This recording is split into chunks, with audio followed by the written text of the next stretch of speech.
Hello, friends, and welcome to Coffee with Kenobi. I am your host, Dan Zayer, and I am delighted to talk Star Wars with you. Since May of 2013, I've been committed to creating a positive, family-friendly, spoiler-free place for our Star Wars community. Imagine walking into your favorite coffee shop and joining a lively discussion about Star Wars films, Disney Plus live action, animation, books, comics, collectibles, or Star Wars experiences at the Disney theme parks. I want to bring that sense of community to this podcast, my website, coffeewithkenobi.com, special events, live video experiences, email newsletter, which you can sign up for on coffeewithkenobi.com, and more. Join our Star Wars community at coffeewithkenobi.com and be part of something special. Thank you to the official travel partner of Coffee with Kenobi, MEI and Mouse Fan Travel. Check out coffeewithkenobi.com/mousefan-travel for a no-cost, no obligation quote, and let them know Coffee with Kenobi and Dan Zayer sent you. And while you're at it, be sure to look into joining us on June 16th to the 20th, 2025 on the Disney Wish. Coffee with Kenobi and Mouse Fan Travel will be going on the Disney Wish, and I want you to join me to sail across the ocean, talk Star Wars, have a great time, bring your family and your friends, and this is really going to be an awesome trip. Again, find out more at coffeewithkenobi.com/mousefan-travel.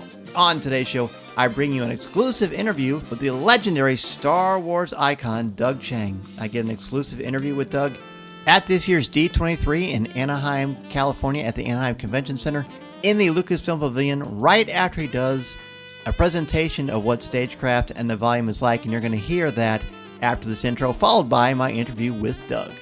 So pull up a chair, grab your favorite coffee mug, and let's have some coffee with Kenobi. Thank you. It's so exciting to be here and welcome. Today I'd like to talk about Stagecraft. So, what is Stagecraft and why is it important for Star Wars? Stagecraft, or the volume, has revolutionized our filmmaking process for Star Wars. How's it going? The LED volume is a combination of years of development and refined by John Favreau for our live-action Star Wars series. Like George Lucas, Jon Favreau is an innovative filmmaker who likes to push the boundaries of filmmaking. His great films like The Jungle Book and The Mandalorian made The Mandalorian classics. Lion King made The Mandalorian classics. My name is Doug Chiang. I've been a film designer for over 40 years, and I've been designing Star Wars for over 27 years. I've been very fortunate to work with some of the most creative and innovative filmmakers today. Filmmakers who are not afraid to push the boundaries of filmmaking and take bold risks. Directors like George Lucas, Robert Zemeckis, and now Jon Favreau. Innovation is what excites me and gets me up in the morning. Today, I'd like to just give you a sneak peek behind the curtain of our filmmaking process and leave you with what excites us about making our Star Wars live-action series using Stagecraft. I also like to share a brief background and history of how and why we developed Stagecraft. I will share how our art and design process has evolved because of the LED screen, and how we design our sets to take advantage of its strengths and how we work around its limitations. Filmmaking is historically about innovation. Francois Truffaut said that film is a combination of truth and spectacle. Spectacle is what drives innovation. For Star Wars, we're constantly striving to find new methods to streamline our process to create the spectacle that audiences expect. Among the first to do this was film pioneer George Méliès, who developed groundbreaking photographic techniques in his film A Trip to the Moon in 1902. Using a combination of photographic tricks paired with painted backdrops, he created spectacular imagery unlike anything that had been seen before. George Méliès is often considered the father of visual effects. He created spectacular visuals by combining theatrical paintings with simple in-camera photographic effects. He used simple tricks like double exposures to create elements that he added then with paintings instead of building large physical sets, just like this illusion of the moon environment. In this photo, you can see the large canvas backdrop that he used to create the background. Here you can see more of his filmmaking process. The spaceship, for example, is mostly a 2D painting, painted to look three-dimensional. Interestingly, this is still a practice that we use today. For example, Here is our Yavin hangar set from Rogue One, built on location in 2015. However, notice the X-Wings in the background. If you look closer, you may notice something unusual. And that's because they're paintings on plywood. This is an old school trick that still works really well. Filmmaking has had a rich history of using a variety of low-tech techniques to achieve high-tech results. Alfred Hitchcock used scenic paintings to recreate locations in a soundstage. This is a scenic painting of Mount Rushmore for North by Northwest in 1959. It was hand-painted on a stretched canvas backing that was scenically painted in the studio. These paintings are actually quite large. They often cover a whole stage wall. In this frame, you can see how the painted backdrop of Mount Rushmore completed the illusion of it being on location. The painting carefully matched the lighting and composition of the foreground set. With proper planning, the view outside the window seamlessly adds a great deal of production value without the expense of building a big set or going on location. Here's a more rarely used technique involving hanging glass paintings. In this scene from the 1963 film From Russia with Love, the grand ballroom looked like an elaborate set with a beautiful ornate ceiling. In reality, the grandeur of the ceiling was a painting. The glass painting was placed between the camera and the set. The painting of the ornate ceiling lined up perfectly with the set when viewed through the camera's lens. In the final shot, you can see how the painting completes the illusion of the grand ballroom. This technique works really well, but requires a lot of planning and time to set up. The artist had to complete the painting on site to match the lighting and composition of the set. Another more common technique was using matte paintings for the same effect. The Star Destroyer bridge from Empire Strikes Back is mostly a matte painting. The red section is the physical set. The ceiling and the window mullions are in the matte painting. The main difference between a matte painting and a hanging glass painting is that the matte paintings are completed months after filming has ended. This didn't require that the painting be completed on site. However, all the pre-planning is still necessary to make sure the live action photography lines up with the painting. Here's the painting. Matte paintings are often painted on glass as well. In fact, they're actually painted on glass shower doors. If shower doors roughly have the right aspect ratio in a built-in frame. This is the actual set. It was a minimal build, just the window and the workstations below for the actors. All of these techniques involve static backgrounds created for specific camera angles with specific lighting. This limits where you can place the camera. And because the lighting is baked into the painting, the paintings have to match the lighting angle of the physical set for the illusion to work. Almost 25 years later, for Revenge of the Sith, we built a similar small set. However, to overcome the issue of static matte paintings, blue screen or green screens were used. The advantage of blue screen is that it allows us to replace the background with visual effects and animation. This is the most common technique for contemporary films today, and it has a lot of advantages. The content can be very elaborate with dynamic elements. Additionally, the camera can move and not be locked off as in traditional matte painting. The dots on the screens are tracking monitors to accurately recreate camera moves. The disadvantage is that during photography, the set doesn't exist. Actors can't see the set or the environment. Likewise, the cameraman has to guess what the scene will be and compose the shots appropriately. This is the biggest drawback of using this technique. Without careful planning, the final result, created months after principal photography has ended, could feel false if the set, acting, and camera work don't tie well together. This is where Stagecraft comes in. The Volume's LED screen allows us to create realistic moving backgrounds in real time. Using game engine technology, the LED screen acts like a giant TV screen. The camera's movement is tracked with sensors, so the projected image lines up perfectly with the camera's perspective, no matter where the camera is. In fact, the camera can even be handheld to follow the actors with the backgrounds matching perfectly. This gives us the flexibility of blue screens, but with real-time backgrounds. Another advantage of Stagecraft is that it allows us to determine what parts of the set are necessary to build. The In this photo, you can see that we only built a portion of the Razor Crest spaceship for the actors to stand on. The rest of the ship and the background exists on the LED's wall. This allows us to limit physical construction and save on construction costs. However, we still have to design and build everything in advance, whether it's virtual or physical. The volume was a breakthrough in the evolution of scenic backings. It gave us the opportunity to achieve impressive sets without the cost of building an elaborate set. This is our design for our Ugnaught workshop from season 3 of The Mandalorian.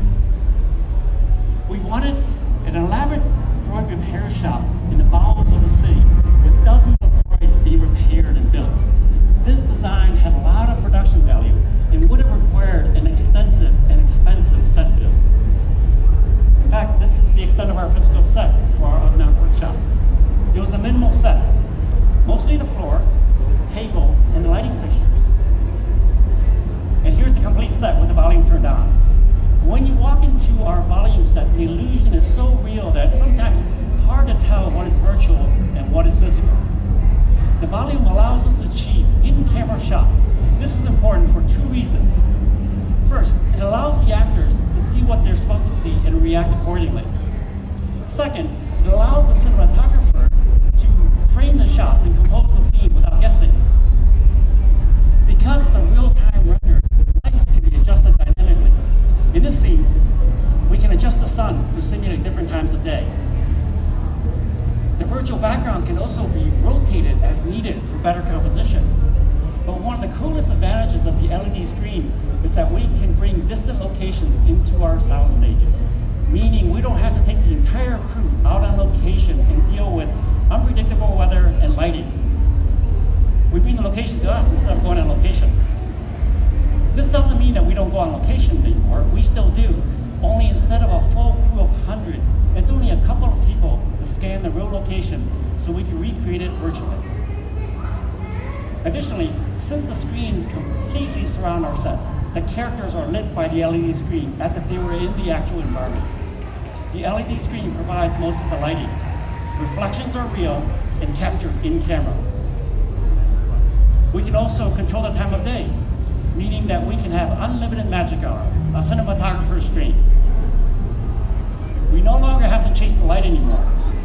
Typically on location, you have about an hour to film sets of scenes, and this can be really challenging and involve multiple days of shooting just to get the scene. With the volume, we can film sunsets or dawn for as long as we want. Our sunsets can last all day. While Stagecraft isn't right for all films, for our Star Wars live action series, it was a game changer. By now, you may have noticed that many of our volume sets feature overcast skies, or are staged at night or indoors.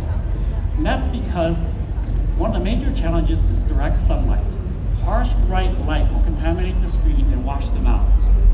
Additionally, trying to simulate bright sunlight in a soundstage always looks false. There's no practical way to mimic the brilliance of the sun indoors. To overcome this, we design our shots around this limitation. For example, we stage outdoor scenes by having a sunlit part of the set on the LED screen only. The physical set with the actors are in shadow. This is very effective, and we can achieve the best of both, an indoor shoot with sunlight. This is our volume set for Kelly's hangar on Tatooine. And here's the final shot as seen through the camera. This works with careful planning, but we have to be careful to not overuse it, since we'll start to review our hand, and most of our scenes will start to look similar. Additionally, in designing for Stagecraft, we found that the volume works the best when the LED wall lines up approximately to the edge of our set. The result is that many of our sets being designed to be roughly the same size as the volume. And unfortunately, our audiences have gotten too smart now and are starting to notice this. So we are constantly coming up with new tricks to keep the audience off balance and guessing where the line between what is real and what is not is. Using Stagecraft for our shows, our goal is to never compromise in quality. We hold each of our shows to the same high standards as our theatrical films.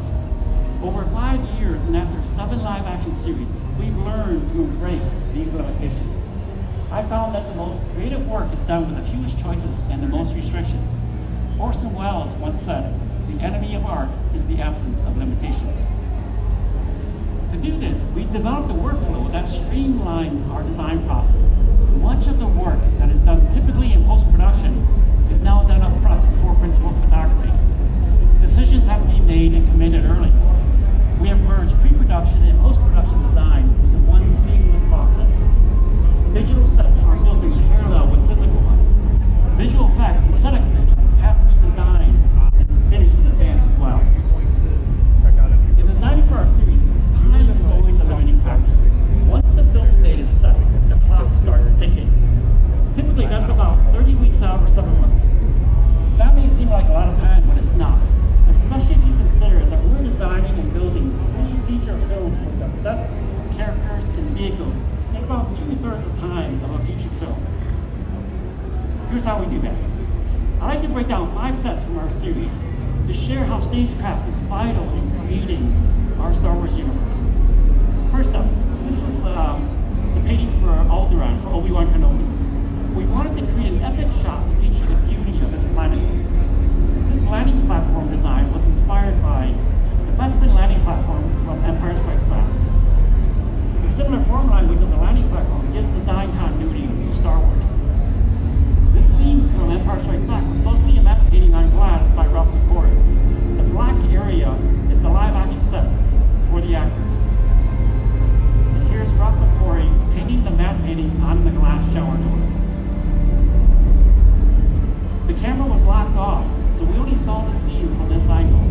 The soft diffuse light of this scene would have made this a perfect Stagecraft set had the technology existed in 1983. So that's how we approached the design of our landing platform scene.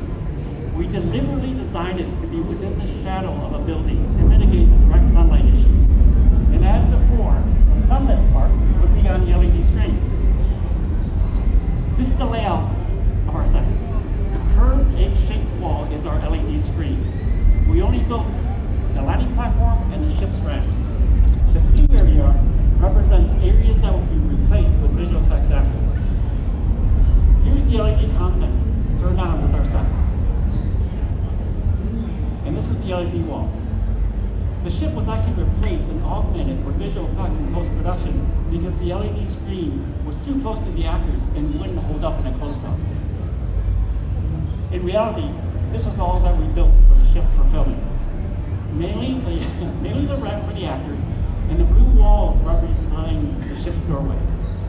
When our LED screen is too close to the actors, we often have to replace the content with visual effects afterwards because you can start to see the actual screen itself with the LED lights. Just like when you get too close to a TV monitor and you start to see the individual pixels. Here's another angle of the same set. This is where the advantage of Stagecraft is evident. Because the content on the LED screen exists as a full 3D environment, we can move the camera to get other angles of the same scene.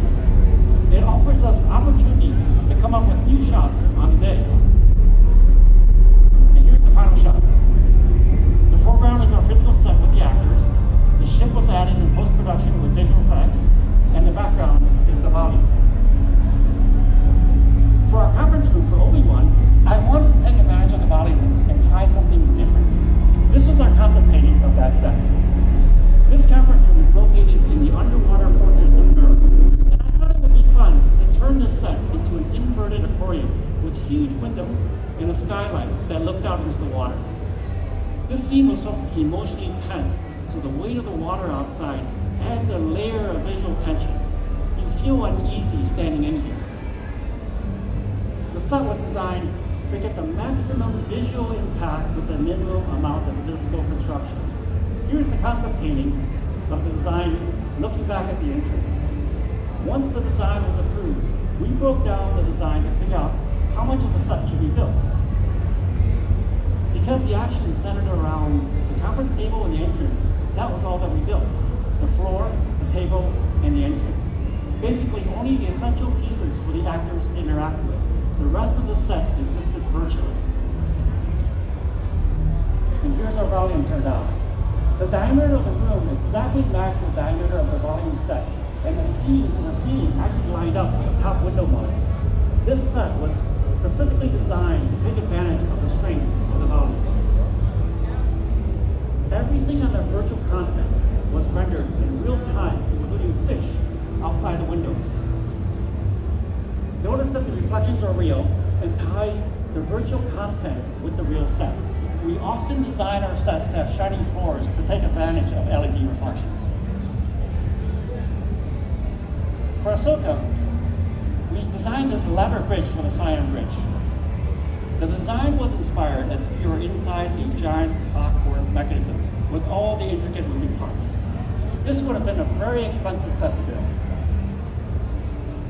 Traditionally, the realities of budgets often require us to design sets that are achievable as physical builds. This can be limiting creatively. However, with the volume, we're allowed more freedom to design sets to have maximum visual impact while staying on budget. This is all that we built practically. Mostly the floor again, and a few set pieces. The rest existed on the LED content. And here's the set as seen in the series.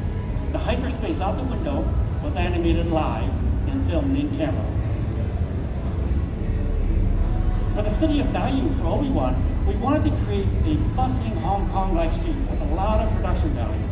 The challenge was how to achieve this without going on location or building a huge city block-sized set. Our solution was to push the limitations of the volume to its maximum. This is the approved design of the street set. To maximize the most of the volume, we designed the street to be modular, so the virtual content could be reconfigured to play as different streets and neighborhood. The set dressing was also built to support this idea as well. We created a Lego kit of parts, both virtually and physically, and reconfigured them as necessary. And here's our volume set. If you look carefully, you can see where the seam of the floor is, where it meets the LED wall, which is here. The virtual city was fully interactive with real-time digital doubles walking the streets and vehicles driving by with animated steam and lights. The production value that you gain on an LED set like this is incredible. Finally, I'd like to share one last example. For season 2 of The Mandalorian, we designed the Imperial Light Cruiser, a ship that was first seen in animation and now brought into our live-action series. The Light Cruiser is a small frigate class of Star Destroyer. It was used as a launching platform for TIE fighters. It was our Star Wars version of a small aircraft carrier. The key design element is the launch tube between the two front prongs. Fighters are launched from here like a giant Pez dispenser. Here's the reverse view looking out as the TIE fighters launch. In the story, the Mandalorian hijacks the Imperial shuttle to infiltrate the shuttle, to infiltrate the Light Cruiser. But since the shuttle is quite large, it didn't fit into the launch tube. So we had to back engineer the design of the launch tube and enlarge it for the bigger shuttle. Originally, it was written that the shuttle would actually go into the hangar bay, but there was no way it would fit. So we decided to dock it outside in the enlarged launch tube. Aesthetically, it turned out to be more interesting. This is very typical of our design process. We first design for aesthetics, creatively setting the aspirational bar as high as we can. Then script requirements often demand that we adjust the design to fit the story. As a result, we sometimes end up with a stronger design. This is the cross-section, and you can see how it would fit. In designing for Star Wars, we always strive to figure out the logic and do the math so our sets make sense and work. But even if the audience never sees this, it's the invisible homework that we do to make our designs believable and authentic. This is the concept painting of the shuttle docked at the entrance. And here, Mando and the team are seen running down the launch tube to enter the hangar. And this is the hangar. It was quite complex, with TIE fighters hung on rails in the ceiling. To achieve this look, the set would have been huge. Story-wise, however, it was important to keep the scope and scale to communicate the purpose of the ship. The volume allowed us to not compromise on the design. In fact, we could expand on it. Here's our full virtual set. It was an elaborate and extensive digital build. Star Wars often involves exotic locations like this hangar. And because so much of Star Wars doesn't exist and has to be created, our sets can be big. Too big to fit on any sound stages, even if we had the budget to build them. With the LED screen and Stagecraft, however, we can keep the scope and spectacle of Star Wars without compromises. Here's the final shot with the LED screen turned on and our foreground actors. This is Star Wars spectacle at its finest, and it's all in camera and live.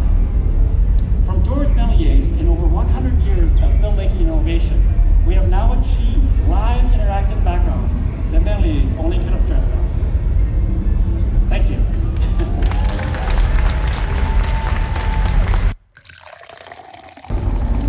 All right, we are back on the D23 floor and the ILM Stagecraft Lucasfilm Pavilion. I'm here with the legendary Doug Chang. Doug, we got to speak when the Galactic Star Cruiser opened. Pleasure to have you back on the show again. Oh, thank you. It's my pleasure to be here. So I'm a teacher. I present all the time. I didn't know what an amazing presenter you are. I've never had the good fortune to see you present. You were a pro up there. What is it like for you? Because you often work behind the scenes, but now you're kind of teaching the masses about what this is like. The passion you just awakens. Oh, thank you. No, I appreciate that. Because, it's interesting because when I grew up, I loved watching behind the scenes making of series because I just love the artistry and the craftsmanship that goes on behind the scene. And so now that I have an opportunity to actually share that, I really enjoy this because what I want to do is I want to inspire the next generation of filmmakers. Well, I think that it's absolutely working. You look around, you see the faces, the excitement on people. And when you even show things, like this presentation went all the way back to the beginning, and then we get to see some work with The Empire Strikes Back. I continue to marvel at how much of the set is built versus the special effects that go into it. Yeah, I think that's the magic of what we do for these films is that film is an illusion. And all these techniques, as powerful as Stagecraft is, it's just a tool. And it's the artistry behind that can get the imagery on the screen, because at the end, the audiences are going to experience just what they see. And so I love the idea of playing all those magic tricks, because in some ways, filmmakers are magicians. They're really recreating reality. It's not real. And there's an artistry to it. Like, for example, miniatures. Miniatures are not meant to recreate reality. It's meant to recreate the impression of reality. And Stagecraft is exactly the same thing. And then, so this is the set that they mentioned they're using. It's like it's actually actively in production right now, but they took it here just for D23. I have, in all the years I've been here in Celebration and Comic-Con, I've never seen a studio do anything like this. I have goosebumps. It's amazing. Yeah. No, I think that's what the charm is. Like an event like at D23, we know that the fans are passionate, and we want to share as much of the process as we can, because I think that's part of the appeal and the magic is that when they can see all the artistry that goes on behind the scenes, I think there's a greater appreciation for the end product. And when they showed the footage of you sitting on the Naboo Starfighter on Mando, and was that probably for you, even though you're a part of the magic, that must have been cool just to be a fan for a second. Oh, I'd say that was one of the most magical days for me, because I worked on the Naboo Starfighter over 25 years ago with George Lucas, and to have it brought here, present day, and to actually sit in it again, brought me back to that same time period. It was like time stopped. And then the fact that we had the volume and I was actually flying on Tatooine was like surreal. I mean, if you saw some of the other footage, I just had the biggest grin. I was the biggest fan, and I was just like one of everybody else again. Isn't it fun? Like, you get to be a big kid, right? And you get to enjoy it both as a professional, as a fan and love of art and production. I mean, you've done it all and you're a fan. I think that sincerity comes through in everything you do. Oh, thank you. I appreciate that. No, and honestly, I am. I'm enjoying what I do, and it's because I'm a huge fan of this, and I feel very lucky that I get to continue to do this and then share sort of my passion with the audience. Well, I hope that somehow Palpatine figured out a way to clone you, because you are invaluable to Star Wars. Thank you so much for being back on Coffee with Kenobi. Oh, thank you so much for having me. This podcast is not endorsed by the Walt Disney Company or Lucasfilm Limited. It is intended for entertainment and informational purposes only. The official Star Wars website can be found at www.starwars.com. Star Wars, all names, sounds, and any other Star Wars related items are registered trademarks and or copyrights of Disney and their respective trademark and copyright holders. All original content of this podcast is the intellectual property of Coffee with Kenobi unless otherwise indicated. This is the podcast you're looking for. There's no one here.